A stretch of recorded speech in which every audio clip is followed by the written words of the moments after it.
Chronique, le vécu raconté autrement? Tout simplement.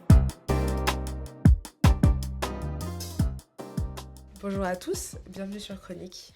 Aujourd'hui, on se retrouve encore une fois avec notre invitée Gabriella pour ce nouvel épisode où nous allons traiter d'études et de maladies. Donc, pour un petit rappel, Gabriella est atteinte de maladie de Crohn, une maladie chronique auto-immune qui s'attaque au système digestif. Donc, Gab, est-ce que tu veux nous expliquer un peu de quoi on va parler aujourd'hui? Ouais, avec plaisir. Donc, Tam et moi, on est toutes les deux en troisième année de bachelor en faculté de droit à l'université de Fribourg. Et puis, on s'est rendu compte, en fait, en discutant un peu de nos maladies, qu'on avait déjà beaucoup d'expériences similaires, aussi des expériences qui sont différentes. Et puis qu'au final, en fait, avoir une maladie chronique, eh bien, tout autant que ça touche aux relations amoureuses, comme on en a discuté dans le précédent podcast, en fait, ça touche à tous les aspects de nos vies. Et notre vie en ce moment, c'est les études supérieures, l'université, le droit. Et puis, ça modèle pas mal notre relation aux études, en fait. Donc, c'est pour ça qu'on s'est dit que ce serait intéressant de diviser ce podcast en deux gros axes, qui sont déjà d'abord le rapport avec les études, l'aspect purement académique, en fait, à quel point est-ce que la maladie chronique s'immisce dans les études supérieures et en ce qui nous concerne en droit. Et puis aussi quelque chose qui est intrinsèquement lié aux études supérieures, à la vingtaine et à toute l'expérience qui en découle, c'est aussi l'aspect social. En fait, comment est-ce qu'on s'intègre dans la vie sociale de l'université, comment est-ce qu'on la vit, quelles sont les difficultés que ça représente. Et c'est super intéressant et je pense que c'est des questions qu'on se pose tous quand on est diagnostiqué. Et puis c'est aussi intéressant d'avoir un recul différent entre moi qui ai fait tout mon parcours universitaire en connaissance de la maladie, en ayant eu mon diagnostic à 17 ans. Je suis arrivée à l'uni avec un traitement et en sachant ce que j'avais, mais j'ai quand même dû euh, vivre des crises de Crohn, etc. pendant l'université. Et toi qui as eu quand même l'expérience du diagnostic qui est vraiment pas négligeable pendant les études. Ouais. Donc, je pense qu'on a plein de choses à vous raconter. Donc, allons-y. Donc voilà, comme Gab l'a très bien expliqué, ça va être notre thématique du jour. Donc, moi, j'aurais une première question pour toi qui est assez générale. C'est comment et en quoi la maladie a impacté tes études concrètement, académiquement? Est-ce que ça a été dur au niveau de ta fatigue, des difficultés que tu as rencontrées, etc. Ouais, alors bien sûr, ça a été super dur. Je pense qu'il y a des moments où ça va mieux que d'autres, évidemment, parce qu'il y a des moments où la maladie, elle est en poussée. Il y a des moments où elle est un peu endormie, entre guillemets. Donc voilà, après, avoir une maladie chronique, c'est super fatigant. Et pas juste dans l'aspect charge mentale. Vraiment, c'est juste une maladie qui te fatigue. Ouais. Tu es fatigué physiquement Mais et c'est une la fatigue chronique. ouais, voilà, Ouais. et qui est inexplicable en fait. Donc ça, c'est sûr que c'est compliqué. Les études supérieures, c'est demandant. C'est des horaires qui sont pas faciles. C'est des exigences académiques qui sont pas faciles. Donc, de pouvoir tenir le rythme, en fait, le rythme d'étudier, d'aller en exercice, de préparer les examens, même faire les séminaires, c'est un investissement en temps et en énergie qu'on n'a pas toujours, et malgré nous. Donc, c'est sûr que, en tout cas, ça a présenté des grandes difficultés par moment dans mon parcours. Ouais, c'est clair. Maintenant que tu dis par rapport aux horaires, etc., moi je me rappelle en première année de bachelor, quand des fois on finissait à 20h, 21h, ou quand t'as commencé à 8h du matin et que t'as une journée de 12h, moi j'avais pas encore mon diagnostic à ce moment-là, mais j'étais déjà atteinte de ma sclérose en plaques, juste j'avais pas encore eu mon diagnostic posé, mais c'était interminable et j'avais l'impression de ne pas avoir dormi depuis des jours et des jours. Et des fois, j'ai l'impression que les gens ne comprenaient pas à quel point j'étais fatiguée. Et tu sais, des fois, je me disais, mais est-ce que c'est moi qui suis nulle, qui n'arrive pas à suivre le rythme, etc. Ou... Ouais, je sais pas, j'avais l'impression que ces études étaient tellement épuisantes et que j'étais pas capable de les faire parce que la maladie impactait tellement ma manière d'étudier, ma capacité à aller en cours, à me rendre en cours, etc. Et je sais pas si toi, du coup, au niveau des horaires, Ouais, clairement. Déjà, moi, je me souviens, en deuxième année, j'ai l'impression d'être l'être humain le plus fatigué du monde. J'ai l'impression de porter toute la fatigue du monde sur mes épaules. Ouais. Mais moi, c'était surtout d'avoir cours tôt le matin. Mhm. C'était super dur. J'avais tellement de peine à me lever. Et vraiment, c'était une difficulté. Vraiment, c'était pas juste « Ah, je suis fatiguée, je me rendors ». C'était du style, mon réveil, je pouvais avoir 8 réveils et aucun n'allait me réveiller. Enfin, juste, j'étais dans un chaos Coma. technique vraiment Ouais. qui m'empêchait de me réveiller. Donc, aller en cours le matin, pour moi, c'était super dur. Ouais. Surtout en deuxième année de bachelor. Ouais. C'était dur. Ouais, non, la même. Donc, du coup, j'ai eu hyper beaucoup d'absence souvent par rapport à ça parce que juste, bah, tu n'es pas capable de toi-même de pouvoir faire les choses, etc. Et bah, c'est terrible parce que tu t'entres dans un peu un cercle vicieux où du coup, tu loupes les cours parce que tu es fatigué, sauf qu'après, tu dois rattraper les cours. Mais du coup, c'est fatigant de devoir rattraper ces cours parce que tu dois le faire après tes cours qui finissent tard. Enfin, et du coup, tu es dans une espèce de cercle vicieux constant. Et moi, je sais qu'en première année, surtout, je l'ai beaucoup ressenti. La deuxième année, ça a été bah, encore différent parce que ça a été mon année de diagnostic et l'année très compliquée et où du coup, j'ai vraiment eu énormément d'absentéisme parce que bah, j'étais hospitalisée parce que je faisais 1000 examens médicaux. Et là, cette année, j'essaye d'apprendre à gérer du coup bah, un peu à vivre ce que tu as vécu du coup depuis la première année et à gérer un peu et concilier les deux.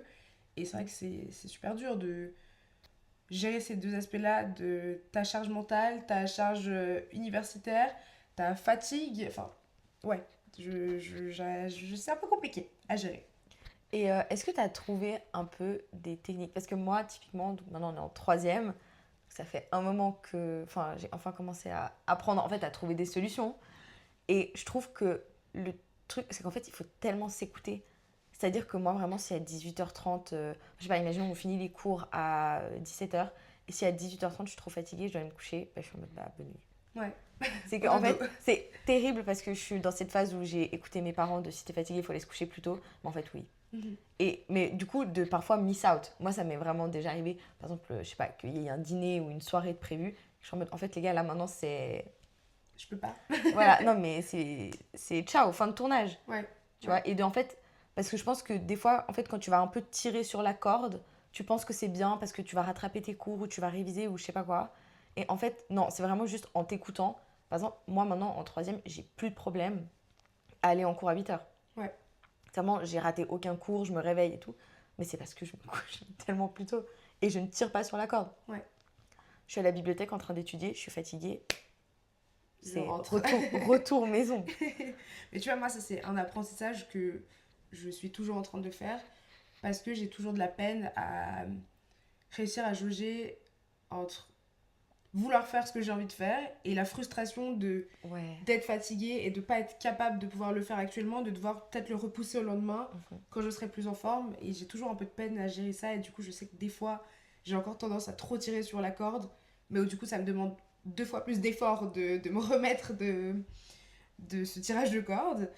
Mais dans l'idée, bah, grâce à mon infirmière qui m'apprend à gérer ça par l'enseignement thérapeutique, j'ai développé des systèmes de sieste, des fois de faire des micro-siestes de 15-20 minutes, si j'ai besoin de juste me poser dans mon lit un petit moment, juste histoire de remonter un peu la batterie et pouvoir repartir après de plus belle. Mais c'est clair que bah, j'apprends aussi toujours à me restreindre dans certaines choses et de me dire ok bah là je suis juste pas capable, ça sert à rien parce que je n'apprends rien, je ne fais rien là actuellement de concret en soi et que je travaille dans le vide en soi. Je travaille juste dans le vide et je me fatigue et mon travail est insuffisant et inexistant pratiquement donc. Ouais, mais en fait je pense, ça me fait penser quand tu dis je travaille dans le vide. Je pense qu'en fait, il faut accepter de se donner son propre rythme. Dans le sens où il y a peut-être les étudiants, disons, qui ne sont pas atteints de maladies et qui n'ont pas vraiment des problèmes de santé qui entrent dans ce registre-là. On va les voir aller à la bibliothèque et on se dit, mais s'ils vont à la bibliothèque, moi aussi, il faut que j'y aille. Ouais. En fait, non. Il faut que tu fasses comment toi, ça te convient. Et en fait, ça, c'est pour n'importe qui. Que tu aies une maladie chronique ou que tu n'aies pas une maladie chronique, de façon générale, il faut comprendre ton propre rythme et qu'est-ce qui fonctionne bien pour toi. Et moi, je sais que ce qui fonctionne bien pour moi, c'est d'étudier assez tôt, c'est d'étudier le matin et l'après-midi. Et en général, vers 18h, c'est fini. Moi, les fermetures de bibliothèque, c'est très peu pour moi. Très, très peu pour moi. Ouais. Et c'est pas parce que les autres le font que toi, t'es un mauvais étudiant. Oui, c'est clair. Moi, c'est quelque chose que je me dis souvent et qu'en fait, non, c'est que mon père me disait souvent et que maintenant je dis, même si ça me fait pas plaisir, c'est de dire, en fait, il faut que ton corps, il fonctionne. Oui. Tu vas pas être un bon étudiant et tu vas pas bien assimiler ce que tu apprends et tu vas pas bien réussir tes examens si tu arrives complètement explosé. Ouais. C'est-à-dire qu'au bout d'un moment, c'est bien d'avoir révisé, c'est aussi bien si tu es encore capable de formuler tes phrases. C'est ça. Si tu sais encore comment tu t'appelles. C'est clair. Donc de s'écouter et de pas se comparer en fait. Ouais, c'est De clair. dire chacun a son rythme, on a tous des rythmes différents et c'est pas parce que nous on a un rythme différent qu'on va forcément moins bien réussir nos études que les autres. Et d'ailleurs jusque-là, ça s'est bien passé. Oui. Mais c'est clair, mais tu vois, je sais que moi j'ai toujours de la peine parce que des fois aussi cette fatigue, elle arrive tellement d'un coup dans la journée que, bah, par exemple, j'ai prévu ma journée en me disant ok, bah, je vais réviser plutôt le soir parce que je sais que je travaille bien le soir, mais ce jour-là, bah, ça passe pas parce que j'ai eu un coup de fatigue énorme qui arrive, je sais pas, à 15 h et j'arrive pas à m'en remettre. Et du coup, au final, bah, je peux rien faire dans la journée parce que juste j'ai pas encore réussi à bien gérer parce que le matin, je me trouve trop fatiguée pour y aller et que j'ai l'impression que je vais pas réussir à assimiler, à bien travailler. Et au final, il y a ce coup de fatigue et du coup, le soir, je suis pas capable de le faire. Et du coup, c'est toujours un peu fluctuant et parce que bah, c'est toujours un peu ce début de bah, un an c'est très peu et où ma maladie elle est toujours pas assez stable pour savoir exactement comment gérer. Mais c'est vrai que cet aspect de comparaison, déjà je pense que tout étudiant a ses idées qui lui traversent la tête à un moment ou à un autre. Mais c'est vrai que avec la maladie, bah, moi en tout cas je sais que je me suis beaucoup comparée en me disant bah purée mais je suis peut-être pas capable de faire ça, purée mais vu que mon cerveau il est abîmé, euh, bah, toute cette matière, je vais pas être capable de la retenir parce que mes neurones veulent pas marcher, parce qu'ils vont pas se connecter entre eux, parce qu'il y a plus de place dans mon cerveau et parce qu'il est lent. Et du coup, j'avais beaucoup ces peurs et ces comparaisons qui venaient en me disant bah peut-être que si j'étais pas malade, je serais première de ma volée. J'en sais rien, je pense pas, mais peut-être.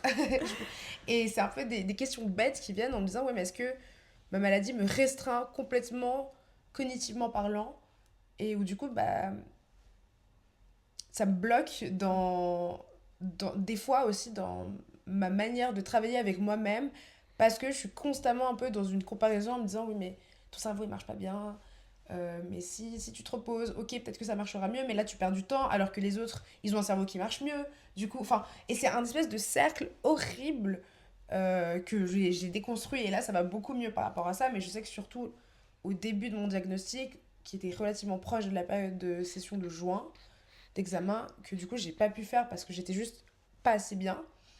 Et ça a été une grosse difficulté pour moi de rater des examens à cause de la maladie, enfin pas de les rater mais de ne pas m'y présenter parce que j'étais malade en fait.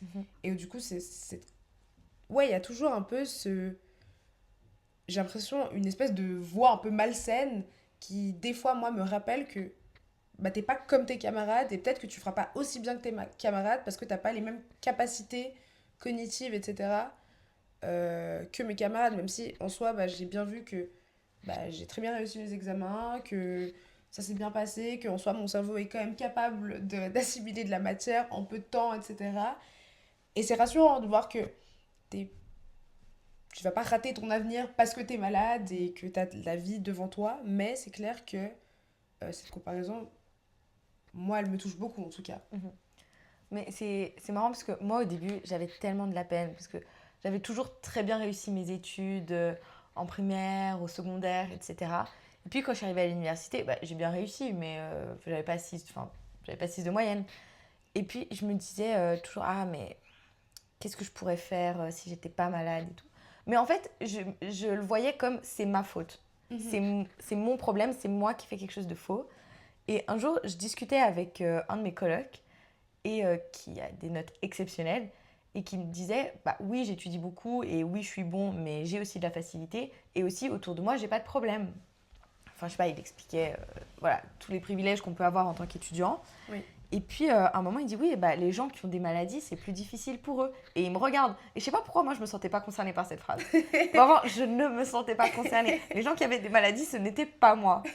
Et en fait ce jour-là j'ai compris que ah mais en fait quand on parle des gens qui ont des maladies et pour lesquels la vie c'est plus difficile, en fait maintenant c'est moi. Ouais. Avant je savais pas que j'en faisais partie et du coup j'ai eu une approche totalement différente de pas du problème, mais en fait de cette comparaison que j'avais, de me dire que c'était pas assez ce que je faisais, que j'étais pas assez intelligente, que j'étais pas assez rigoureuse. Par exemple, typiquement, moi, j'ai toujours dit de moi-même que j'étais pas du tout disciplinée.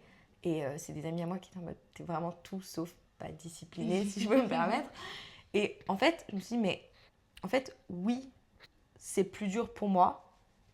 Et pourtant, ça m'a jamais empêché de réussir mes examens. Ouais. Ça m'a jamais empêché de écrire des travaux de recherche, d'écrire un article, de faire des séminaires, d'avoir un job étudiant, d'être dans une association, en fait, de faire plein de trucs.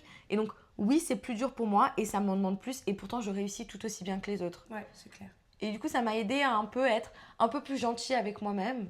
Surtout qu'en plus, moi, je suis toujours la première à dire aux gens, il faut que tu fasses le maximum que tu peux. Et si ton 100% aujourd'hui, c'est ton 50% d'hier, c'est déjà ça.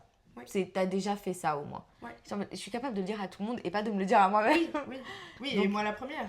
Parce que, en tout cas, je sais que la maladie, des fois, ça me rend très dur avec moi-même en me disant, bah. Et c'est pas très sain en soi comme mécanisme, mais en me disant, bah, ok, si t'as cette difficulté, il faut que tu fasses mieux du coup pour compenser entre guillemets ta difficulté et ta lacune, parce que je le voyais très négativement. Maintenant, je l'ai beaucoup moins parce que j'ai fait ce processus de deuil et de plus forcément voir la maladie comme purement une difficulté et comme une force aussi dans ma vie. Mais c'est vrai qu'au début, j'avais beaucoup cette tendance à me dire, bah, tu dois être à 100% malgré tout et te donner à 100% et tout le temps tirer sur la corde. Et où je me suis rendu compte que bah, si je la détendais un peu, cette corde, bah, ça allait mieux. Ça allait mieux se passer parce que moi, j'allais être plus gentille avec moi-même aussi. Et qu'au final, ce cercle, il devient aussi plus doux et plus agréable parce que toi-même, et même vis-à-vis des autres aussi, tu crées un meilleur rapport par rapport à tes études, par rapport à toi, par rapport même au fait de demander de l'aide quand tu as besoin d'aide, de demander des résumés parce que tu n'étais pas en cours, des notes de cours, etc. Où du coup, bah, je me sentais moins coupable aussi de me dire, ok, j'ai honte d'être malade et du coup de demander de l'aide aux autres parce que j'ai peur qu'ils pensent que je suis flemmarde, que je viens pas en cours parce qu'ils connaissent pas l'arrière-plan en fait. L'envers du décor, ils le connaissent pas. Et du coup, bah, maintenant que je suis plus gentille avec moi-même, je sais que c'est plus simple pour moi de réussir à demander cette aide. Et parce que aussi, je suis très bien entourée et que j'ai des super amis, des super camarades qui me proposent aussi d'eux-mêmes des notes, etc. quand je loupe les cours, quand j'ai des rendez-vous médicaux, etc. Mais c'est clair que c'est super dur de trouver des gens qui ne vont pas te juger, qui vont pas te blâmer et qui vont complètement comprendre, en fait, ce que c'est juste de louper, pas par flemme, mais par nécessité. Par nécessité. Bah ouais, au niveau de l'absentéisme, c'est vrai que c'est tellement dur. Bah, du coup, toi, tu viens de Lausanne, moi, je viens de Genève. On est toutes les deux parties de chez nos parents pour faire nos études à Fribourg. Et il y a quand même ce truc de... Bah, toi, tu rentres toujours à Lausanne pour tes rendez-vous. Moi aussi, je rentre toujours à Genève. Et c'est compliqué. En fait, c'est le niveau d'absentéisme qui est pas du tout lié, mais même au fait d'être malade. En fait, même quand ça va bien, t'as tellement de rendez-vous. Moi, je me souviens, en première année de l'université, donc il y a 3 ans, j'étais chaque semaine à l'hôpital au HUG. Ouais. Chaque semaine. Et en fait, quand même, c'est pas rien. Tu dois prendre le train, c'est quand même 1h30 de train. C'est aller-retour juste pour une journée, pour aller faire une IRM, une prise de sang, une écho. Enfin, je sais pas, puis même si tu dois... Moi, des fois, j'ai fait des interventions plus lourdes où je pensais que j'allais réussir à rentrer à Fribourg pour aller en cours le lendemain. Mais en fait, t'es juste complètement KO de l'intervention. T'as encore les drogues dans ton système, t'es complètement endormi. Enfin, c'est super dur et c'est... Du coup, ça fait que tu rates des cours parce que tu es super malade, tu peux pas sortir de ton lit. Tu rates des cours parce que tu dois aller à tes rendez-vous de médecin. Tu rates des cours parce qu'après ton rendez-vous de médecin, en fait, tu n'arrives même pas à formuler une phrase ou à prendre le train. Et tout ça, c'est des choses qui s'accumulent. Moi, je sais que là, au début de l'année, j'ai de nouveau eu beaucoup de rendez-vous parce qu'on essayait de trouver un nouveau traitement qui allait mieux me correspondre que celui que j'avais en première année. Et c'était épuisant. Enfin, c'est-à-dire que c'était... tout le temps. Et en plus, j'étais en train d'écrire un travail de proséminaire. Il y a le délai qui court. Et moi, c'est ce que je disais toujours à mon médecin. Je lui disais, mais le délai, il est en train de courir. Et tu rates 2 jours par-ci, 2 jours par-là. Bah, une fois, j'ai dû aller aux urgences. Et j'étais en mode, mais je n'ai pas le temps, les délais courts. Et bon, jusque-là, je n'ai jamais eu de problème, mais c'est quelque chose qui demande un effort considérable. Je pense que les gens s'en rendent pas toujours compte. Moi, je sais qu'à un moment, j'étais super énervée, mais juste contre les médecins, mais parce que ça me saoulait. Je me souviens, j'avais dit à un de mes médecins, mais en fait, j'en ai marre de vous voir. Moi, je veux être à l'école. Non, mais vraiment, j'avais dit ça. Je veux plus vous voir, moi, je veux aller à l'uni. Ouais. C'est quoi cette phrase? Voilà, et ça me rappelle une fois où j'ai dû aller aux urgences. Bah, d'ailleurs, on s'est croisés aux urgences à 23h30 un mardi. Et je devais écrire un article pour une revue juridique. Et le délai était genre le lendemain. Et j'étais juste aux urgences, sous perf, en train de finir d'écrire mon article. Je me dis, c'était quand même une scène tellement lunaire. Ouais. Mais t'es juste en mode, en fait, j'ai pas le choix. Parce Ouais. que moi aussi, enfin, personnellement, c'est un choix que j'ai fait. Et j'imagine que tu l'as peut-être fait aussi. De me dire, ma maladie ne va pas définir ce que je suis capable ou pas capable de faire. Mais du coup, ça fait qu'on se retrouve dans des scènes à faire des micmacs, Ouais. à bosser à l'hôpital, à bosser aux urgences, faire plein d'allers-retours en train, de prendre le train à des heures incongrues et tout, juste pour faire en sorte que ça marche. Et ça reste une charge qui existe.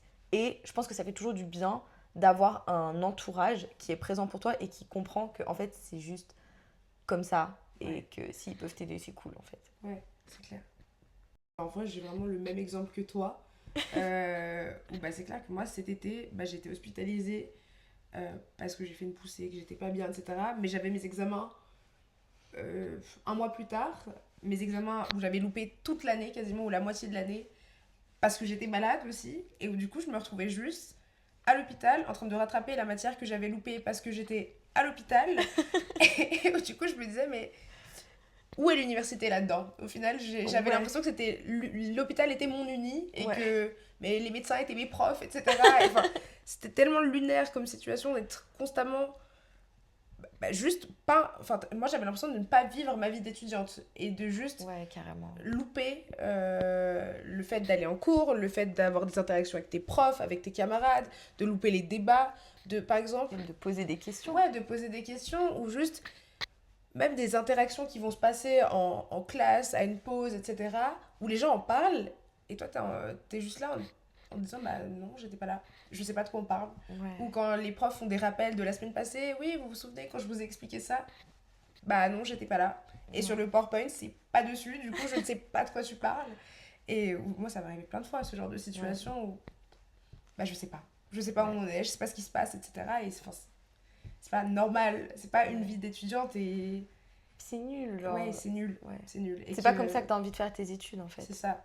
Et surtout, il n'y a pas toujours les aménagements nécessaires aussi dans les cours, où je pense que des fois, par exemple, les profs ne se rendent pas compte que ne pas mettre de PowerPoint, ne pas mettre un dossier, ne pas mettre de manuel ou un support de cours, c'est pas rendre forcément les études accessibles à toutes et tous, notamment aux personnes malades, parce que des fois, tu n'as pas le choix de louper ton cours pour aller passer ton IRM parce qu'il n'y a pas 1000 places d'IRM et que du coup, bah, si t'as pas été en cours, si t'as pas de personne pour te donner ces notes-là, bah, comment tu fais s'il n'y a pas de support de cours? Et où des fois, je pense que l'université pourrait aussi trouver des aménagements euh, pour faire en sorte de rendre les études plus faciles et plus accessibles aux étudiantes qui souffrent typiquement, c'est un exemple comme un autre, mais de maladies, et de leur donner ces moyens-là, en tout cas, d'après moi. Du coup, par rapport à cette thématique, un peu d'études, etc., toi, comment t'as pu un peu gérer toute cette logistique autour des études, de ta maladie, de tes rendez-vous médicaux ouais, voilà. Bah, du coup, en général, ce que j'essaye de faire, donc à la faculté de droit de Fribourg, on a toujours un jour de congé par semaine. En première année, c'est le mardi, en deuxième année, c'est le lundi, et maintenant en troisième année, c'est le mercredi. Donc moi, ce que j'essaye toujours de faire, c'est de caler mes rendez-vous dans ce jour de congé. Oui. C'est vraiment un peu la bonne strate en général, mais c'est pas du tout toujours faisable. Bon, déjà, c'est un peu pénible parce qu'en général, c'est un jour qu'on utilise soit pour se reposer, soit pour faire le ménage, pour faire les courses ou pour étudier. En fait, c'est un jour qui, à la base, moi je pense, est donné Ouais, pour fait étudier. Et en général, c'est ce que j'essaye de faire. Donc bon, déjà, si tu arrives à le caler ce jour-là, tu as de la chance, mais tu perds un jour de travail. Mais des fois, c'est juste pas possible. Typiquement, en première année, chaque semaine, j'avais un rendez-vous chez un spécialiste des HUG et il était médecin dans différents hôpitaux cantonaux. Et il faisait surtout Genève et Zurich. C'est pas à côté. Non. Et il était à Genève que le mercredi. Sauf qu'en première année, c'est le mardi qui est congé en fait, ce n'est pas le mercredi. Et donc, pendant un semestre, j'ai raté tous les cours de droit européen, qui en plus est une matière au semestre, donc c'est super. Et parce que j'étais tous les mercredis là-bas, et donc j'ai raté tous les cours, et j'ai dû me pointer à l'examen vraiment à l'aide de mes connaissances. À l'aide de mes connaissances. Et donc c'est vrai qu'on essaye de s'organiser au mieux, mais parfois c'est pas possible, et aussi parfois les médecins ne l'entendent pas forcément. Maintenant, j'ai une super spécialiste, j'ai une super gastroentérologue qui, vraiment, moi, je lui dis, moi, c'est ça mes dispos. Et du coup, typiquement, maintenant, on a congé le mercredi. Mes rendez-vous, c'est le mercredi matin. Comme ça, mercredi après-midi, retour sur Fribourg. Ouais. Mais ça dépend des disponibilités. Ça dépend, est-ce que les médecins peuvent entendre que tu es autre chose que malade. Parce que moi, c'est vraiment un truc où... Mais je crois que c'est même, j'avais dû envoyer mon père. Parce que bon, ça, c'est encore tout un autre sujet. Mais être une femme dans le système médical, voilà. Ouais. Et j'avais dû envoyer mon père pour que mon père leur dise mais à part ça, ma fille fait des études et elle ne veut pas arrêter son bachelor. Parce que la question s'était posée à un moment en première année de bachelor, est-ce que j'arrête mes études et je recommence plus tard quand ça va mieux? Parce que là, c'est une situation de crise que je ne vais pas en cours. Et j'avais tellement peur de rater mes examens à cause de ça. Au final, ça s'est super bien passé. Mais bon, c'était dur. En fait, c'était dur. C'était vraiment d'un point de vue organisation et le travail que ça m'a demandé de rattraper ces cours de droit européen en particulier, les médecins ne se rendent pas toujours compte que, en fait, moi, j'habite pas à Genève, moi, je suis en études, c'est des études qui sont demandantes, et puis, je n'ai pas envie de... je vais pas rater mes études pour ça. Ouais. Et donc, faut aussi que ce soit un peu un travail, quoi, mais un peu d'équipe, en fait. Puis même mon père, qui, lui, fait toujours les efforts de venir me chercher à la gare, de m'amener à mes rendez-vous médicaux, de me ramener à la gare, de me payer mes billets de train pour rentrer, pour faire en sorte que ça marche. Parce que aussi, ça reste un coût de faire tous ces trajets. Et enfin, moi, j'ai la chance d'avoir des parents qui ont les moyens et qui acceptent de les prendre en charge. Mais bon, c'est quand même 25 balles à chaque fois. 25 francs. C'est quand même 25 francs à chaque fois de trajet. Bon, enfin voilà, en fait, d'un point de vue temps, argent, organisation, charge mentale, c'est énorme. Ouais. J'essaye de le faire au mieux. Je suis extrêmement organisée. Je pense que j'ouvre mon application calendrier 4 fois par jour. Mais voilà, c'est quelque chose qu'il faut faire, qui marche, mais qui marche aussi parce que j'ai de la chance. Je suis bien entourée, j'ai pas trop de difficultés à l'école. On a ce jour de congé. Toutes les facultés n'ont absolument pas ce jour de congé dans la semaine. Vraiment, c'est quand même une chance qu'on a. Ouais.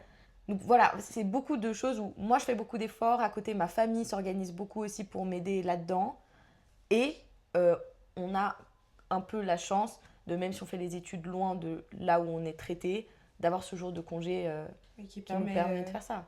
Ouais, cette flexibilité. Ouais. C'est clair. Mais, je sais pas si toi, du coup, tu as déjà eu des expériences comme ça, mais plutôt au sein de l'université et au sein vraiment de l'organisation interne de l'université, où tu as vécu des difficultés, etc.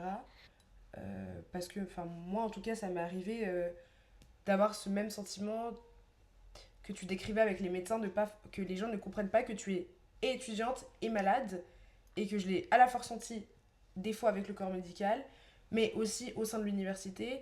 Typiquement, quand j'écrivais un de mes travaux de pro-séminaire, un travail écrit, où j'étais en cours de diagnostic pendant mon travail écrit, etc. Donc, j'étais juste pas capable de rédiger mon travail écrit, sauf que, pareil, mon délai courait, etc. Et je courais après mon délai, j'essayais de faire au mieux. Mais juste, c'était pas possible, j'étais pas capable de le faire. Donc, j'ai demandé à l'enseignante qui me suivait sur ce travail d'avoir un délai supplémentaire.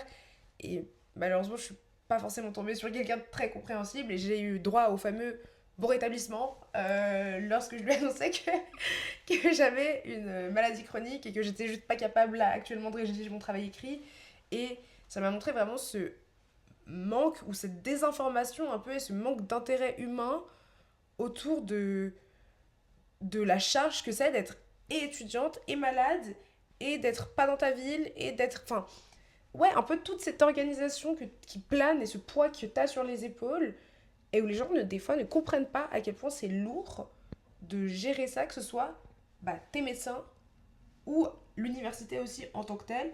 J'ai aussi eu des très bonnes expériences, des très bonnes personnes qui m'ont aidé que ce soit pour mes demandes de compensation des avantages, mon temps supplémentaire, pour au final mon travail écrit aussi, etc.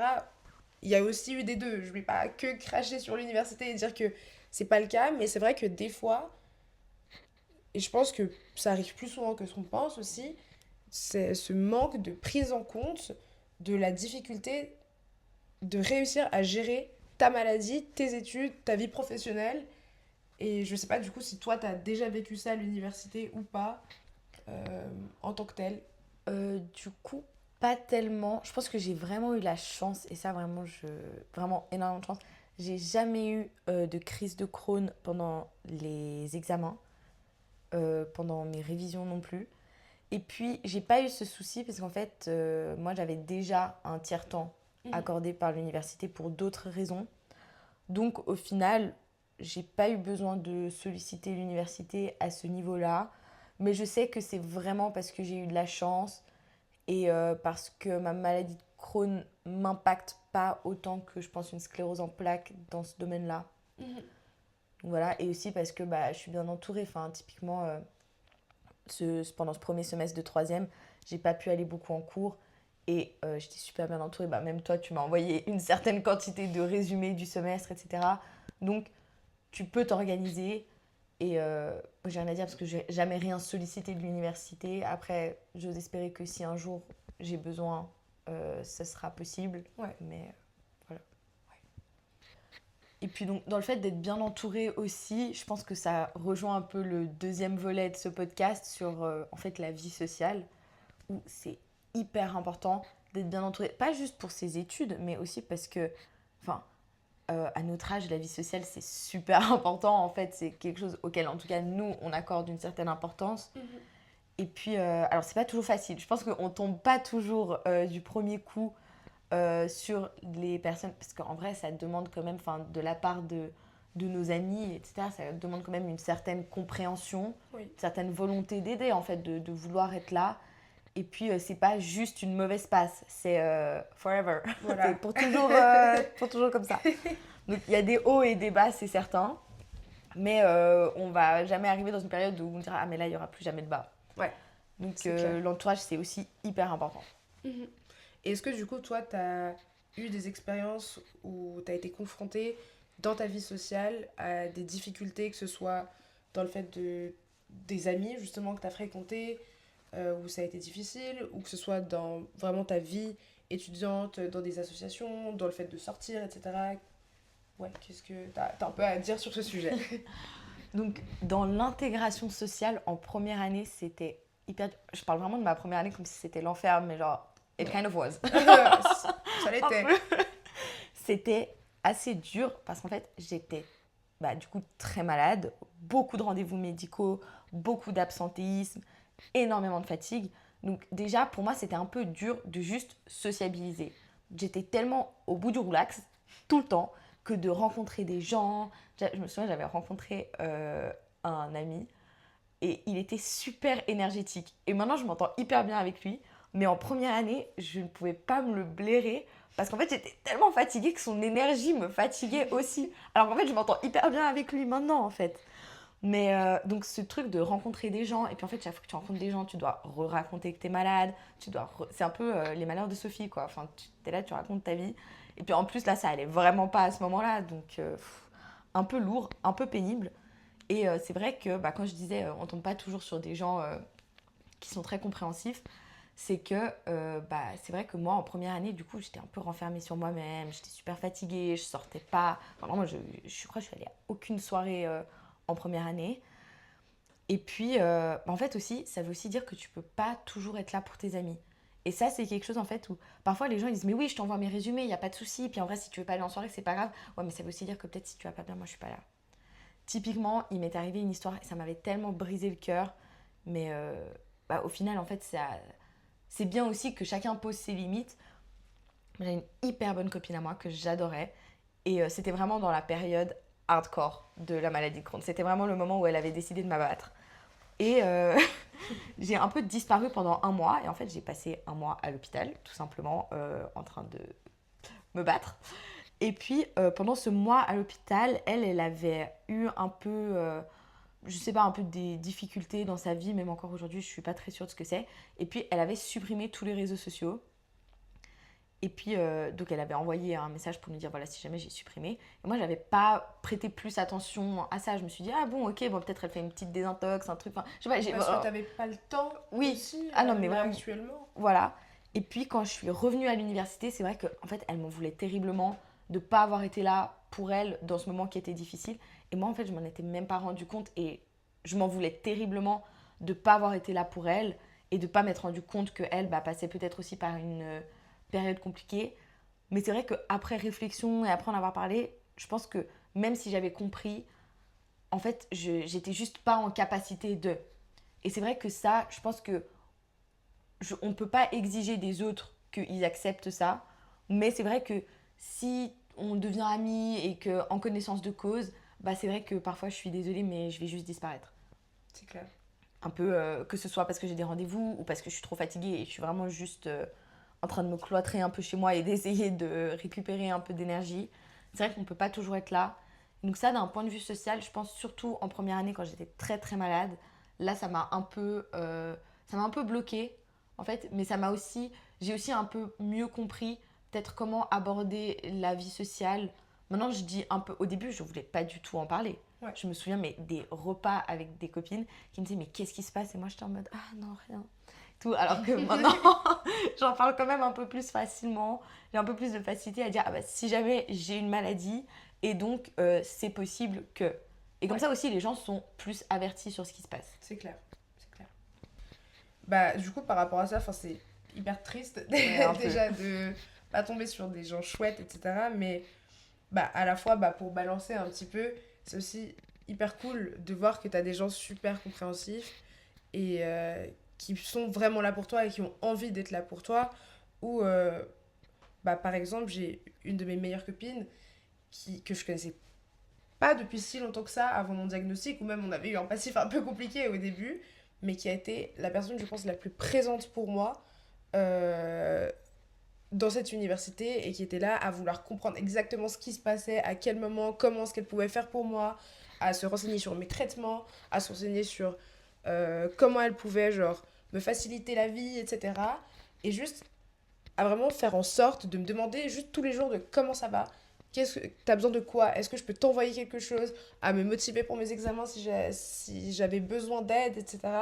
Et juste de voir que t'as des gens qui ont vraiment envie de te voir réussir malgré tout. Ça fait aussi tellement du bien de voir que t'as ces personnes qui ont cet intérêt pour toi, pour ta maladie, Ouais. pour tes études, et qui comprennent l'impact que c'est aussi de vivre avec une maladie lorsque t'es jeune aussi, quand tu vis un diagnostic, ou même après coup, enfin même après un certain temps. Et j'ai aussi fait ma session d'examen avec elle, et c'était une période super dure parce que j'étais très malade à ce moment-là, j'étais en rupture en même temps, j'étais en examen en même temps, du coup c'était hyper dur pour moi de gérer tout en même temps. Mais elle a été là, et sans elle, j'aurais jamais réussi mes examens. Parce qu'elle m'a tout donné, que ce soit des notes, des examens, des résumés, tout ce qu'il y avait de possible et imaginable pour que je réussisse mes études, malgré ma maladie. Et je trouve ça aussi hyper beau de, Oui, bien de sûr voir que ces personnes-là qui sont là pour toi malgré tout. Ouais, mais bien sûr qu'on n'a pas du tout toujours euh, une mauvaise expérience. Enfin, c'est vrai que clair. moi aussi, je suis tombée sur des copines déjà qui comprennent la fatigue, mais je me souviens, mais des trucs où j'étais hyper fatiguée, et puis même elle disait non, mais là, elle est trop fatiguée. Là, ça sert à rien de demander quoi que ce soit, ça ne fonctionne pas. Ou il y a eu une fois où on avait des intervenants qui venaient, et du coup, il n'y avait pas de PowerPoint, il n'y avait rien, et elle m'avait dactylographié tout le cours. En plus, il était en anglais, le cours. Et elle m'avait dactylographié tout le cours en entier. Ou sinon, une fois, j'étais allée dîner chez elle, et puis elle avait vraiment acheté des trucs spécifiquement que je pouvais manger. Ou vraiment, quand c'est compliqué avec le traitement, ou même de t'écouter parler Des fois, t'as juste Maintes et besoin maintes de fois, parler ouais. de la même chose en boucle parce que t'es frustré. Bah, du coup, en première année, moi, j'étais hyper frustrée avec le corps médical et vraiment, elle m'écoutait. Et puis, en fait, puis même de chercher, en fait, de se renseigner sur le truc. Et c'est vrai que je trouve que d'un point de vue amical, parfois, ça peut être compliqué. Et puis, quand tu tombes vraiment sur les bonnes personnes, en fait, ça te touche tellement. Ouais. Vraiment, mais même, je me souviens une fois, quand j'étais immunosupprimée en première année, elle m'avait envoyé un message, elle m'avait dit « Ah mais Gab, là je suis vraiment malade et tout, je pense que si jamais, je vais quand même venir à l'Uni parce qu'il faut vraiment que je vienne, mais je me mets loin de toi, dans l'auditoire, on mange pas ensemble aujourd'hui et tout, mais si jamais je suis pas fâchée, hein, juste je suis malade. » Ouais. Et en fait, ça fait tout. Vraiment, ça fait tout. Ouais. Et du coup, je pense que ça crée aussi des amitiés qui sont, en fait, où tu te sens vraiment bien. Oui. Quoi. Et tu te sens toi-même entièrement. Ouais. Accepté entièrement pour qui tu es, avec ou sans ta maladie. Ouais. C'est Et sans avoir toi besoin de qu'on t'excuser. aime. Voilà. Ouais, Et ouais. ça fait du bien de se sentir assez et pas comme un poids ou un boulet parce que t'es malade, parce que t'es pas là, parce que t'as telle ou telle chose qui t'handicape dans la vie. C'est fou. Mhm. Et puis, sinon, là, en fait, on parle très spécifiquement d'amitié avec une ou quelques personnes, que ce soit bonne ou mauvaise. Mais au-delà de ça, s'intégrer socialement à l'université, ça requiert quand même de participer à des événements sociaux, ce qui est enfin un peu normal, Oui. mais du coup, qui parfois, ça peut être un peu compliqué avec la maladie aussi, selon quoi. Clairement. Bah, typiquement, on a un exemple tout récent Mm. autour d'un séminaire qu'on a vécu très différemment, Ouais. du coup. Ce séminaire où, du coup, moi, j'ai pas pu m'y rendre. Pas parce que j'étais forcément malade, mais plus par appréhension, où les inscriptions, elles étaient en novembre, il me semble. Ouais, un truc comme ça. Octobre, novembre pour janvier.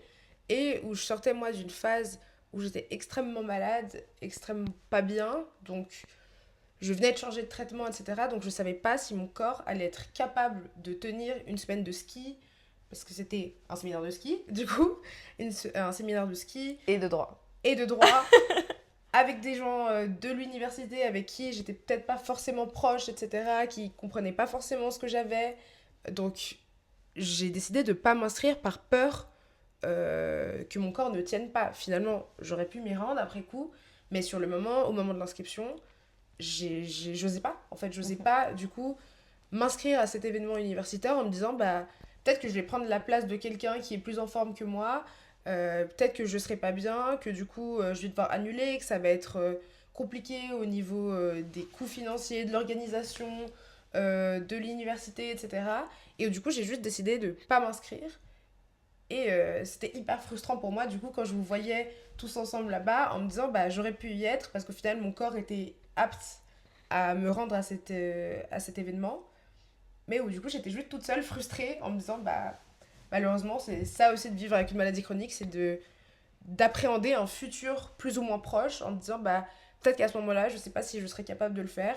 Et bah, toi, t'as fait l'inverse, tu t'es pas restreinte, du coup.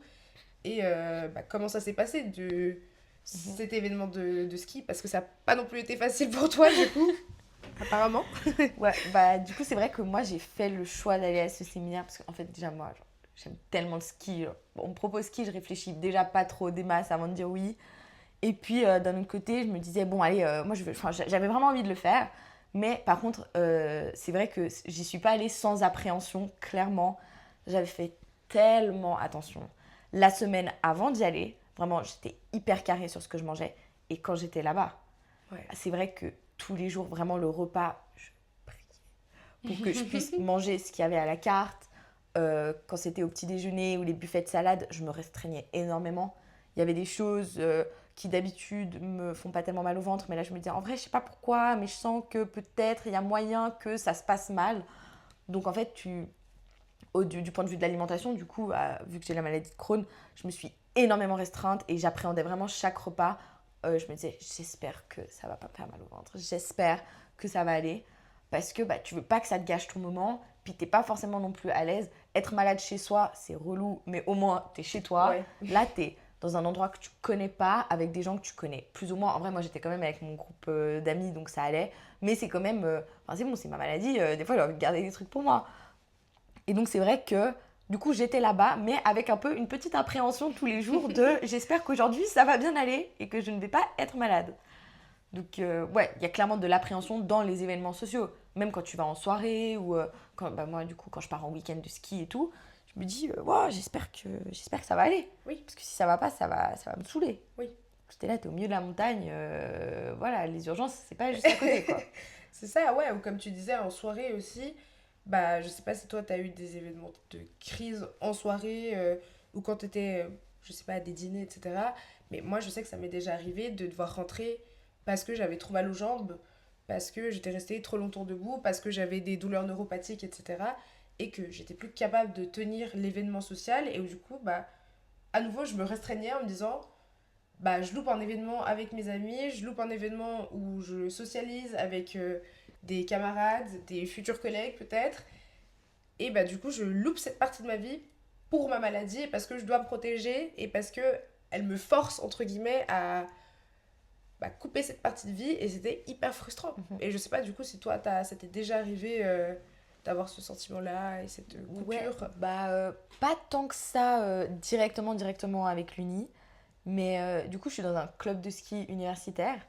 Et là, c'est vrai que des fois, j'ai quand même eu, je pense à un week-end en particulier, où on avait une course en plus. Et en haut de la course, je commence à sentir que j'ai super mal au ventre. Et vraiment, je suis pliée en deux. Et je suis en mode, waouh, ça va très mal se passer pour moi. Je décide quand même de faire la course. Alors que tout le monde m'avait dit, Gabriella, c'est pas très grave si tu la fais pas. Je fais la course. Et quand j'arrive en bas, heureusement dans le club, il y avait une des filles du club qui était infirmière, il y en avait d'autres qui sont en études de médecine et tout. Du coup, on était tous un peu en mode bon, ça va, ça se gère.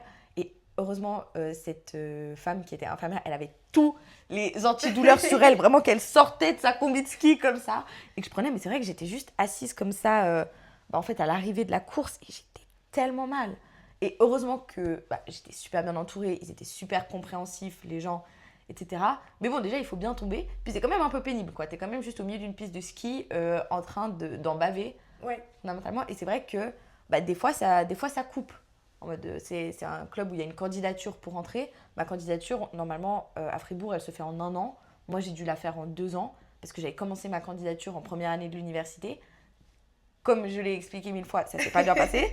Et j'avais dû arrêter ma candidature pour me soigner et revenir l'année d'après et recommencer en fait ma candidature avec quand même une santé un peu plus stable et aussi quand même, vu que j'étais plus à l'aise avec ma maladie, puisque je ne l'avais pas du tout communiqué au club, de le communiquer et du coup eux aussi de comprendre que parfois, parce que quand tu es candidat, tu dois faire pas mal de choses. Et moi typiquement à cette course-là, j'avais pas pu aider à dépiqueter la piste parce que j'étais juste KO. Pas bien. Et aussi qu'ils comprennent que c'est pas juste que tu as la flemme de dépiqueter et que tu es juste en train de faire une crise de Crohn et que d'ici 1 heure, 2 heures, ça sera passé, mais que là maintenant, tu n'es juste pas en état.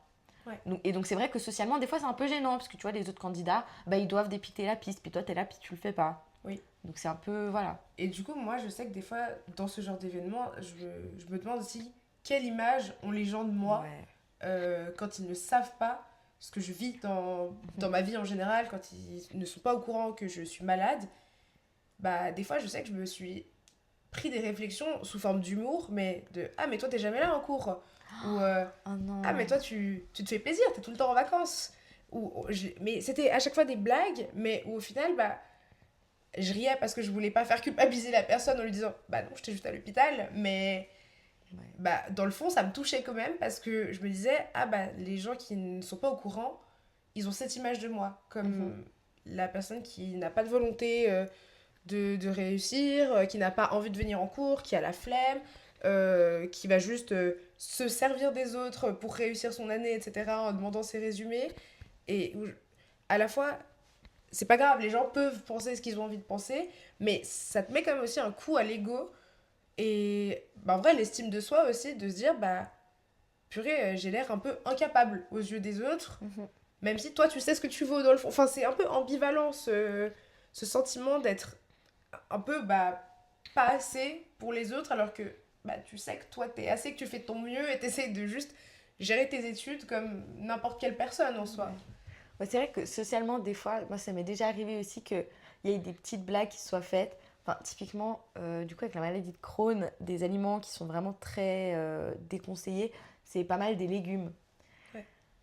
c'est pas... En fait, le truc, c'est que c'est pas comme si tu dis que t'es végétarien. Tu vois, quand tu dis, ouais, je prends tout sauf les légumes, ça fait un peu picky. Ça fait un peu... mais t'as 5 ans ou quoi à pas manger tes choux, là? Et moi, ça m'est déjà arrivé qu'on me fasse un peu des petites blagues en mode ah, tu manges pas tes légumes. Et On en fait, parlait d'enfants. ah non, mais oui, voilà. Alors qu'en plus, même pas. Et que, en fait, bah, tu vois, c'est une petite blague tellement débile. Mais en fait, moi, ça me rappelle juste que je suis malade.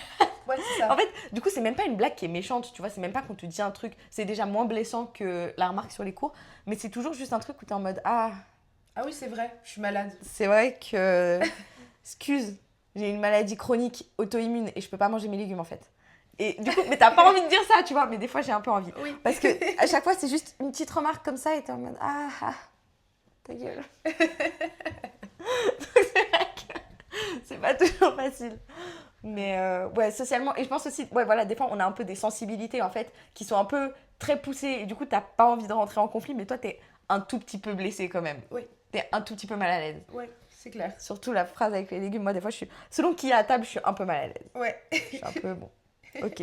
Du coup, pour conclure un peu cet épisode, moi j'avais une dernière question que je me posais, c'est est-ce que du coup, dû à ta maladie, t'as appréhendé un peu différemment ton futur? Est-ce que t'as dû envisager d'autres possibilités pour ta vie professionnelle?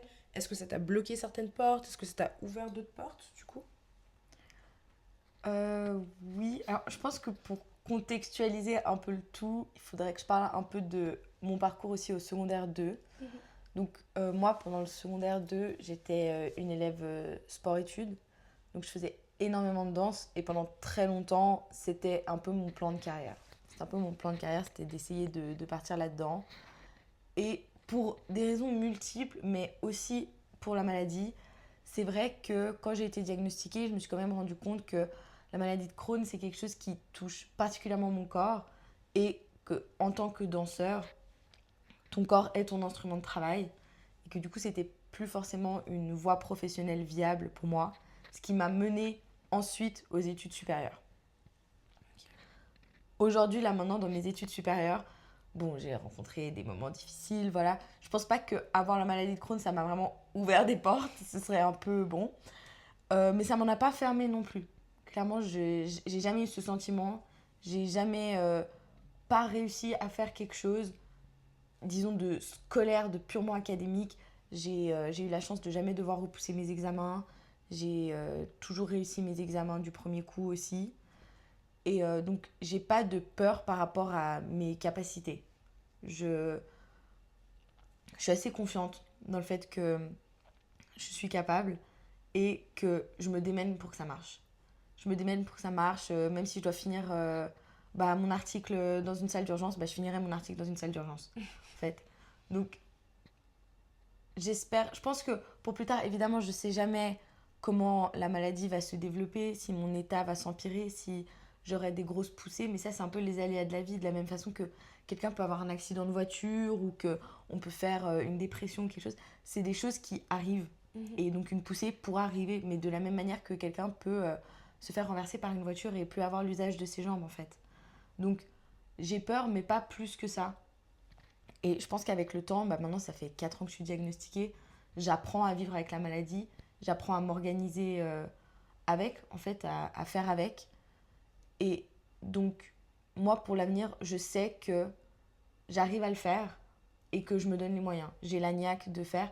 Et peut-être même, bah peut-être que ça m'a pas ouvert une porte, mais ça m'a quand même vraiment appris à me dire, mais en fait j'ai envie de le faire. Et évidemment, c'est pas parce qu'on veut qu'on peut. C'est pas, voilà, toi et moi on le sait très bien. Oui. Mais je sais que ça me pénalise pas, en fait.